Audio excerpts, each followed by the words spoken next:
C'était des bateaux, croyez-le ou non, et ça se peut-tu, qui faisaient de la contrebande d'alcool? Est-ce que ça a déjà existé, ça?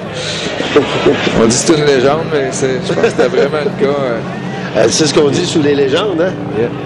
Les Jersey Speed Skiff. On aura encore aujourd'hui, je pense, 3 groupes de vintage. Et c'est la première fois qu'on a en si grand nombre les Jersey Speed Skiff. Ouais, 77, Brian DeGlopper, le Zippy Pickle. Zippy Pickle. Le Zippy Pickle.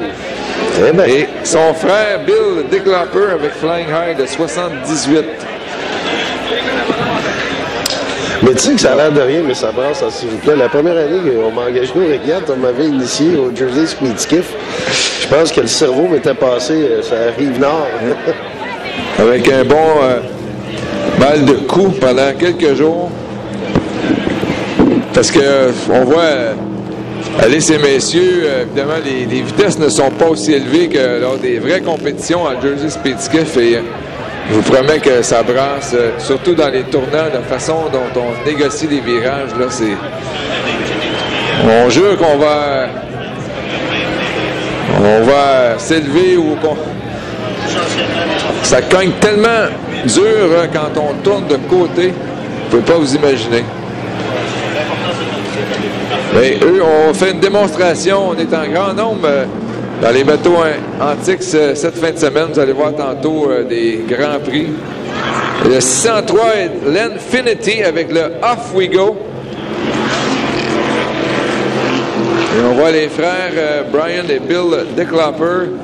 La plupart viennent du New Jersey. Et on a tenté, encore une fois cette année, de faire revenir la classe de compétition. Et il n'y avait pas suffisamment de confirmation au niveau de la participation. Donc, on a remis ça encore l'an prochain. Mais on souhaite toujours le retour des Jersey Speed Skiff. Bateaux fond concave et qui sont munis de moteurs de 305 pouces cubes, comme les 5 litres. Et les vitesses de pointe qui sont beaucoup moins élevées. On parle d'environ de 100 km/h de moyenne, plutôt en ligne droite.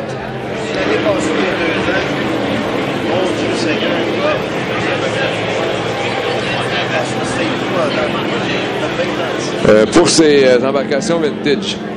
En vraie compétition, on peut quand même atteindre des vitesses là, d'environ 150 km/h en ligne droite. Évidemment, c'est la seule classe où il y a 2 personnes à bord, un pilote et un navigateur. Quel est le travail du navigateur? Peut-être pas une grosse tâche.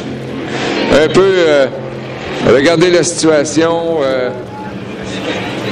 voir autour si les choses à noter, si un compétiteur en particulier là, qui est à surveiller. Et c'est plus par tradition là, qu'on a 2 personnes à bord. C'est pas vraiment pour le comportement du bateau pour question de avoir un meilleur équilibre ou quoi que ce soit. C'est plus symbolique, je crois.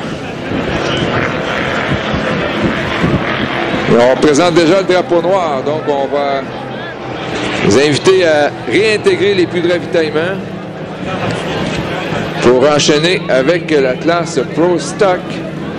On verra plus tard là, les 2 autres groupes avec des bateaux Grand Prix ainsi que des bateaux qu'on appelait autrefois la classe 280 pouces cubes qui est aujourd'hui la classe 5 litres.